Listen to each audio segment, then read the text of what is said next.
Hello everyone, welcome to my Future Africa. The title of today's video is the Ideological Infiltration of Africa.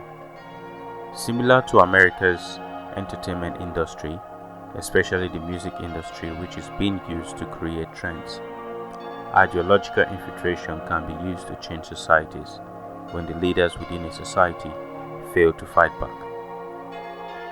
Today we will be discussing how ideologies or unseen weapons of war have been used to keep Africans and people of African descent in certain positions for centuries. When we look through history, we see traces of documents that proves that some European colonial explorers like Thomas Babington Macaulay believed that there probably wasn't any culture beyond that in Europe. This is evident from his minutes on February 2nd, 1835, where he said a single shelf of a single European library was what the world native literature of India and Arabia. Although there are many fake materials out there, such as this picture which is quite viral, we try to always stick with the truth and produce well-researched content at My Future Africa. Now let's look into these ideologies and some organizations that are being used to push them. In recent times, organizations like Black Lives Matter have been used to push not just radical feminism within communities of African descendants, but also to destroy the nuclear family structure, which could be seen as an African family structure as contained in the What We Believe webpage of their website, which they took down in the fourth quarter of the year 2020 after severe backlash which exposed their ideology. We will talk more about why this organization has switched from its founding objective in another video specifically made for the movement. As of recent, Facebook also implicated the French government and the French military for being responsible for a number of fake Facebook profiles which were used to deceive Africans into believing that stories weren't true or to spread propaganda in Africa. These Facebook accounts posed as Africans when in reality they weren't. Looking again at some of the minutes of Thomas Babington Macaulay as listed in the 12th and 34th account in the article from Columbia University, he clearly stated in the 12th section that, "How then stands the case? We have to educate the people who cannot at present be educated by means of their mother tongue. We must teach them some foreign language. The claims of our own language it is hardly necessary to recapitulate. It stands preeminent even among the languages of the West. It abounds with works of imagination not inferior to the noblest which Greece has bequeathed to us, with models of every species of eloquence, with historical composition, which considered merely as narratives, have seldom been surpassed, and which, considered as vehicles of ethical and political instructions, have never been equaled, which, with just any lively representation of human life and human nature, with the most profound speculations on metaphysics, morals, government, jurisprudence, trade, with full and correct information respecting every experimental science which tends to preserve the health, to increase the comfort, or to expand the intellect of man. Whoever knows that language has already access to all vast intellectual wealth which all the wisest nations of the earth have created and hoarded in the course of 90 generations. It may safely be said that literature now extant in that language is of greater value than all the literature which 300 years ago was extant in all the languages of the world together. Nor is this all. In India, English is the language spoken by the ruling class. It is spoken by the higher class of natives at the seat of government. It is likely to become the language of commerce throughout the seas of the East. It is the language of two great European communities which are rising, and one in the south of Africa, the other in Australia, communities which are every year becoming more important and more closely connected with our Indian Empire.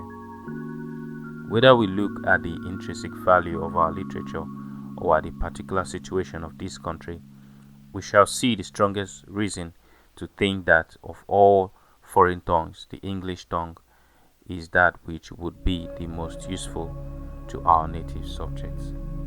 End of that quote. In the 34th section of that same article, he also pointed out, in one point, I fully agree with the gentleman to whose general views I am opposed. I feel with them that it is impossible for us with our limited means to attempt to educate the body of the people. We must at present do our best to form a class which may be interpreters between us and the millions whom we govern, a class of persons Indian in blood and color, but English in taste, in opinions, in morals, and in intellect. To that class we may leave it to refine the vernacular dialects of the country, to enrich those dialects with terms of science borrowed from the Western nomenclature, and to render them by degrees fit vehicles for conveying knowledge to the great mass of the population. End of that quote. As you have just heard from these 2 points in the article, Thomas Babington Macaulay proposed the idea of educating and empowering a class of people from the Indian population and using them to influence the greater majority of India, even without both classes of Indians being fully aware of what was going on. So why is it important to ideologically infiltrate the population? Let's listen to a former Russian KGB agent speak on how this is being applied in America. Listen carefully to hear from him. Well, you spoke several times before about ideological subversion. That is a phrase that I'm afraid some Americans don't fully understand. When the Soviets used the phrase ideological subversion, what do they mean by it? Ideological subversion is the process which is legitimate, overt, and open. You can see it with your own eyes. All you have to do, all American mass media has to do, is to unplug their bananas from their ears, open up their eyes, and they can see it. There is no mystery. There is nothing to do with espionage. I know that espionage intelligence gathering looks more romantic. It sells more deodorants through the advertising, probably. That's why your Hollywood producers are so crazy about James Bond type of thrillers. But in reality, the main emphasis of the KGB is not in the area of intelligence at all. According to my opinion and opinion of many defectors of my caliber, only about 15% of time, money, and manpower is spent on espionage as such. The other 85% is a slow process which we call either ideological subversion or active measures, активные мероприятия in the language of the KGB, or psychological warfare. What it basically means is to change the perception of reality of every American to such an extent that despite of the abundance of information, no one is able to come to sensible conclusions in the interests of defending themselves, their families, their community, and their country. It's a great brainwashing process which goes very slow, and it's divided in 4 basic stages. The first one being demoralization. It takes from 15 to 20 years to demoralize a nation. Why that many years? Because this is the minimum number of years which requires to educate one generation of students in the country of your enemy, exposed to the ideology of the enemy. In other words, Marxism-Leninism ideology is being pumped into the soft heads of at least 3 generations of American students without being challenged or counterbalanced by the basic values of Americanism, American patriotism. The result you can see. Most of the people who graduated in the 60s, dropouts or half-baked intellectuals, are now occupying the positions of power in the government, civil service, business, mass media, educational system. You are stuck with them. You cannot get rid of them. They are contaminated. They are programmed to think and react to certain stimuli in a certain pattern. You cannot change their mind, even if you expose them to authentic information, even if you prove that white is white and black is black. You still cannot change the basic perception and the logic of behavior. In other words, these people, the process of demoralization is complete and irreversible. To get rid society of these people, you need another 20 or 15 years to educate a new generation of patriotically minded and common sense people who would be acting in favor and in the interests of the United States society. And yet these people have been programmed and, as you say, in place, and Yes. who are favorable to an opening with the Soviet concept. These are the very people who would be marked for extermination in this country? Most of them, yes. Simply because the psychological shock when they will see in future what the beautiful society of equality and social justice means in practice, obviously they will revolt. They will be very unhappy, frustrated people.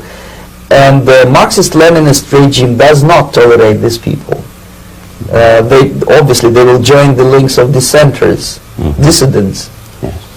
Unlike in present United States, there will be no place for dissent in future Marxist-Leninist America. Here you can get popular like Daniel Ellsberg and filthy rich like Jane Fonda for being dissident, for criticizing your Pentagon. In future, these people will be simply squashed like cockroaches. Nobody is going to pay them nothing for their beautiful, noble ideas of equality. This they don't understand, and it will be greatest shock for them, of course. The demoralization process in the United States is basically completed already. For the last 25 years.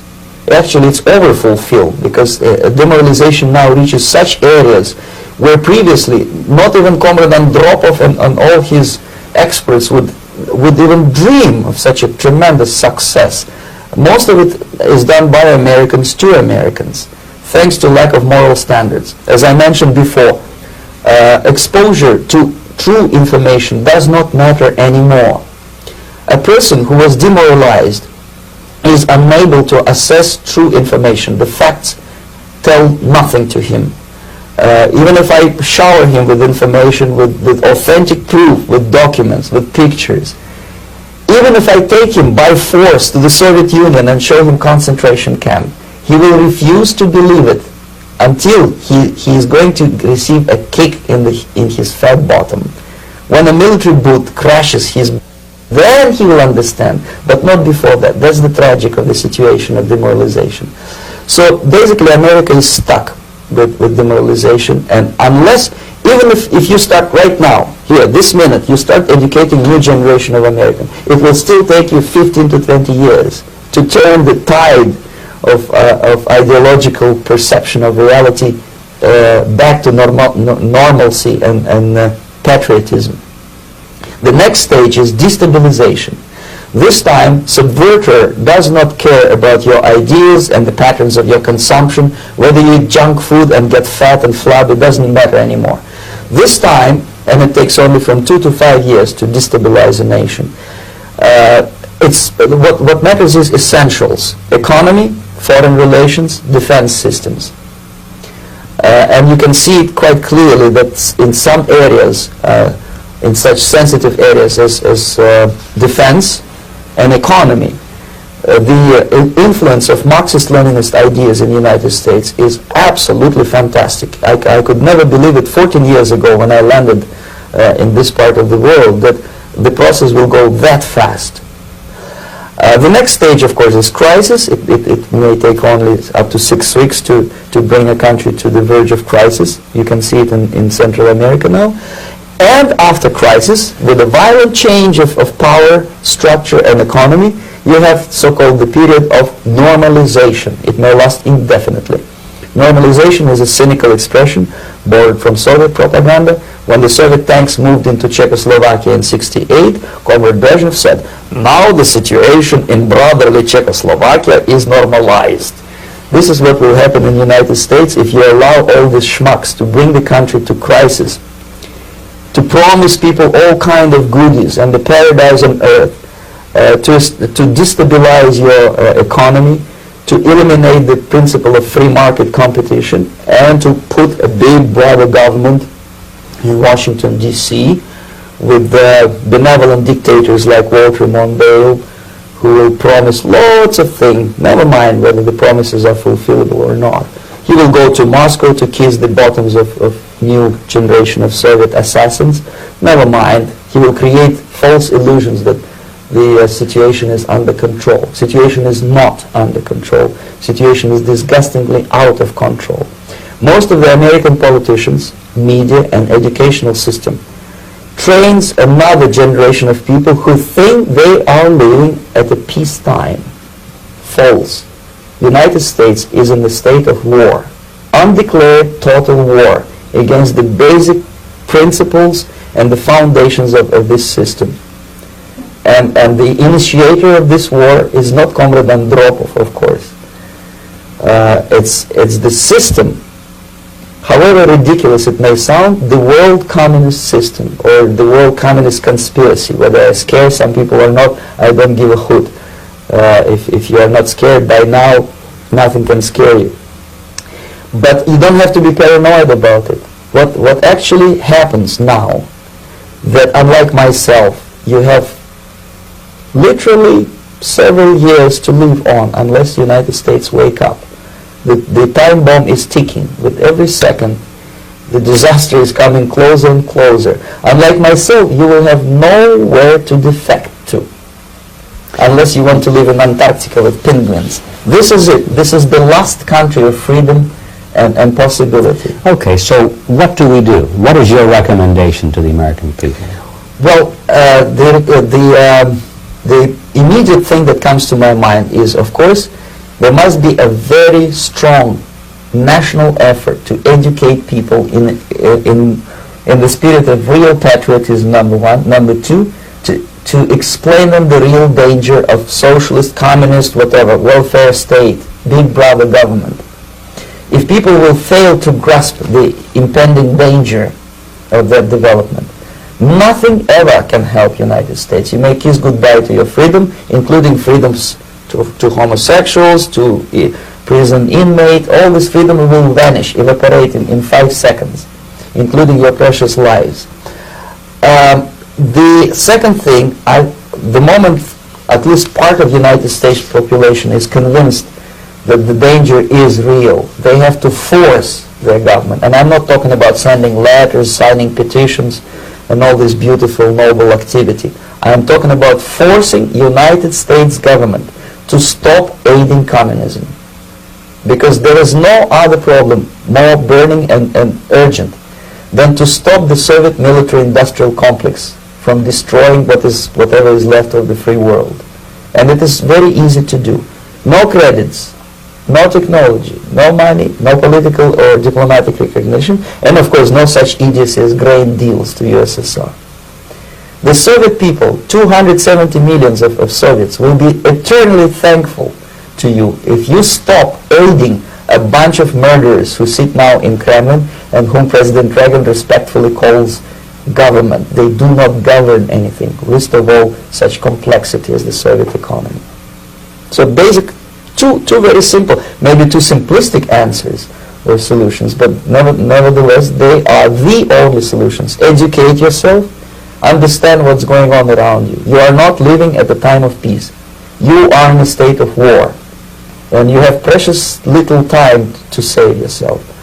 You don't have much time, especially if you are talking about young generation. There's not much time left for convulsions to the beautiful disco music.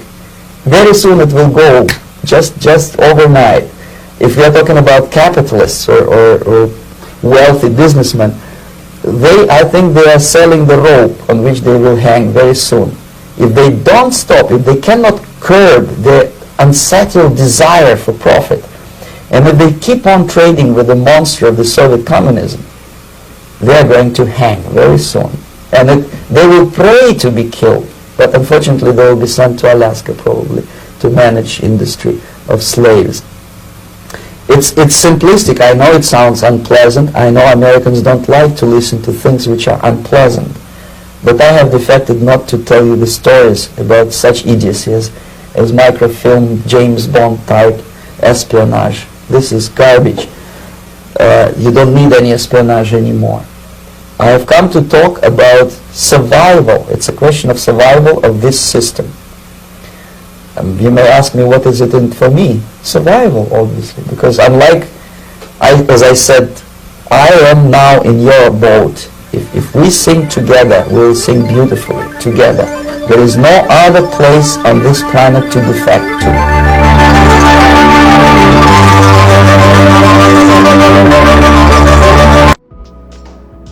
If you have enjoyed this video, we kindly request that you subscribe to our channel on Facebook, on YouTube, and on Twitter. We look forward to seeing you in our next video. Bye.